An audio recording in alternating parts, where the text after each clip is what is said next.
Hello friends, welcome to Vikas Sharma education. Education topic पर आज का हमारा टॉपिक है demerit of print medium. Question है कि what are the demerit of print medium, elaborate. तो आपके साथ में कुछ शेयर कर रहा हूँ। नंबर वन है रीडिंग एबिलिटी। तो प्रिंट मीडियम की सबसे बड़ी जो डीमेरिट वो ये है कि उसकी प्रिंटिंग क्वालिटी अच्छी है या नहीं है। तो अगर प्रिंटिंग क्वालिटी ही रीडेबल नहीं है तो हम उससे लिमिट हो गए, हम उसे पढ़ ही नहीं पा रहे हैं। दूसरा, लैंग्वेज। तो जिस लैंग्वेज में प्रिंट है वो लैंग्वेज आप अवेयर ही नहीं हो, सपोज, है ना, तो वो आपके को किसी काम का नहीं है।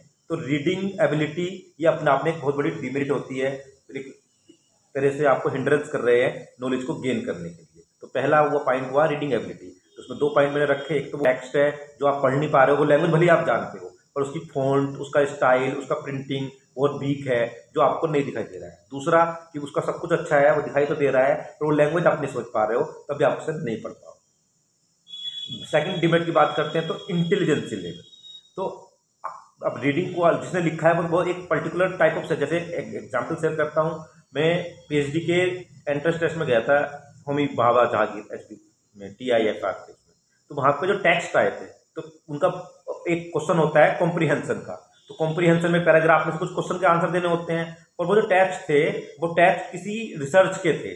तो वो अपने आप में टेक्स्ट इतने हैवी हो जाते हैं कि आपको पढ़ने में बहुत टाइम लगता है, और पढ़ने के बाद जो क्वेश्चन होते हैं आप उनके रिप्लाई नहीं कर पाते हैं। मेरा कहने का मतलब है कि अगर आपको किसी बायोलॉजिकल या जिस फील्ड के आप नहीं जुड़े हुए हो उसका कोई साइंटिफिक टेक्स्ट आपको दे जाए, तो भले आप लैंग्वेज जानते हो, सपोज इंग्लिश में टेक्स्ट है, आप उसे जानते हो पर आप उसको कोई मीनिंग निकाल नहीं पाओगे, वो आप किसी काम का नहीं है टेक्स्ट, क्योंकि उसके अंदर टेक्निकल लैंग्वेज जो वो टर्मिनोलॉजी यूज की जाती है, जो वो उसके पीछे का बैकग्राउंड जो डिमांड करता है उस टेक्स्ट को समझने के लिए, इन्फ्लुएंस करने के लिए, वो आपके पास नहीं है। तो इंटेलिजेंसी लेवल के हिसाब से वो टेक्स्ट होता है, किस वर्ग के लिए, किस टाइप के लोगों के लिए वो टेक्स्ट बनाया गया है, तभी आप उसको पढ़ पाओगे। तो अभी तो दो लिमिटेशन की बात की हमने।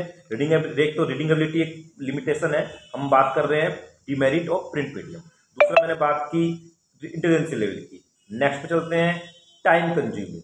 आप देख रहे होंगे कि आजकल पॉडकास्टिंग लोग फॉलो कर रहे हैं, यूट्यूब इतना फेमस हो गया है, लोग यूट्यूब पे ज़्यादा टाइम बिताते हैं लर्निंग के लिए। अगर आप देखेंगे ज़्यादा लोग कहाँ लर्न कर रहे हैं, वीडियो पर लर्न कर रहे हैं, क्योंकि पढ़ने में जो टाइम लगता है वो पेशेंस, वो टाइम आज के फास्ट पेस लोगों के पास है नहीं। वो आपके ऑप्शन हो तो वो लोग वीडियो मीडियम में जाना पसंद करते हैं। ऑडियो मीडियम में जैसे आप देखते हैं ऑडिबल, कुकू एफएम के ऐड भी आप देखते होंगे, लोग यूज करते हैं, सुनते हैं, पढ़ना ही नहीं कर रहे हैं। तो वो पढ़ना अपने आप में एक उसके अपने फायदे भी होते हैं। अभी उसके आने पर एक प्रिंट मीडिया की डिमेट भी आजकल लोग जो कंपेरिजन कर रहे हैं तो उस वजह टाइम कंज्यूमिंग ज़्यादा मान रहे हैं। नेक्स्ट है अनसुटेड फॉर डेवलपिंग प्रैक्टिकल स्किल्स।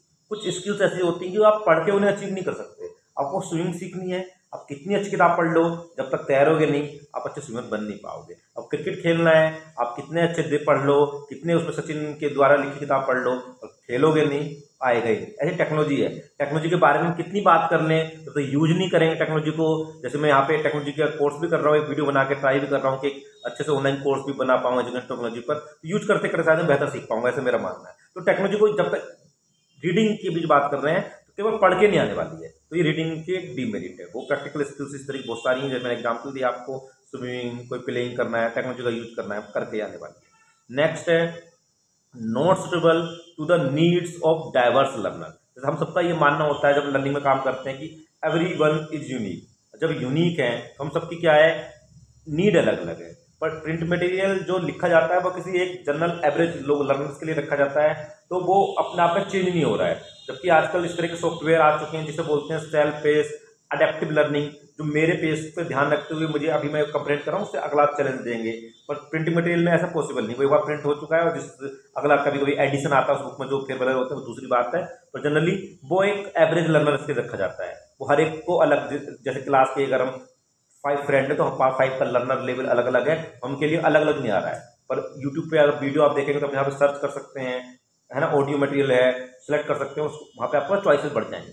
तो हमने आज की वीडियो में बात की उस क्वेश्चन को हम कैसे आंसर कर रहे होंगे अगर हमारे पास एजुकेशन टेक्नोलॉजी के पेपर में बैठे हैं। कम्युनिकेशन का जो ब्लॉक है उसमें अगर क्वेश्चन आता है कि what are the demerit of print medium, तो मैंने आपको बताया रीडिंग एबिलिटी। रीडिंग एबिलिटी में दो तरीके एबिलिटी, एक तो उसकी पढ़ाई नहीं जा रहा है, दूसरा लैंग्वेज नहीं जानते। दूसरा बताया इंटेलिजेंसी लेवल, हमारी टैक्स बहुत अच्छा है पर हम उसके बैकग्राउंड नॉलेज जो होनी चाहिए उससे हम कंप्रहेंड नहीं कर पा रहे हैं। तीसरा मैंने बताया टाइम कंज्यूमिंग, कि आजकल पढ़ना बहुत टाइम कंज्यूमिंग हो गया हमारे लिए, हम उससे ज़्यादा ऑडियो और वीडियो पर ज़्यादा रिलाई कर रहे हैं। प्रैक्टिकल एग्जाम्पल आपने भी फील किया होगा। फोर्थ मैंने बताया unsuited for developing practical skill. Skill based जो होता है उसको आपको करके ही सीखी जाती है, वो पढ़ के से नहीं आती है। पर जो थ्योरेटिकल होता है, दो तरह की नॉलेज होती है, वो हम गेन कर सकते हैं, है ना। जैसे अभी आप पर जो स्किल है वो स्किल आपको स्किल को डूइंग करने से आएगा। और फिफ्थ मैंने आपको बताया not stable to the need for diverse learner. जो डाइवर्सिटी है उसको प्रिंट मीडियम उस तरह से हैंडल नहीं कर पाता जिस तरह से आजकल टेक्नोलॉजी कर पा रही है। तो होप ये आपको यूजफुल लगी होगी वीडियो। यूजफुल लगी है तो लाइक कीजिए, शेयर कीजिए। कमेंट बॉक्स में पर्टिकुलर आप अपनी एजुकेटिव से रिलेटेड टॉपिक को लिख भी सकते हैं, अपकमिंग वीडियो में उस पर लेके आऊँगा। Thanks for watching. बने रही लर्निंग कम्युनिटी का हिस्सा। जय हिंद, जय भारत।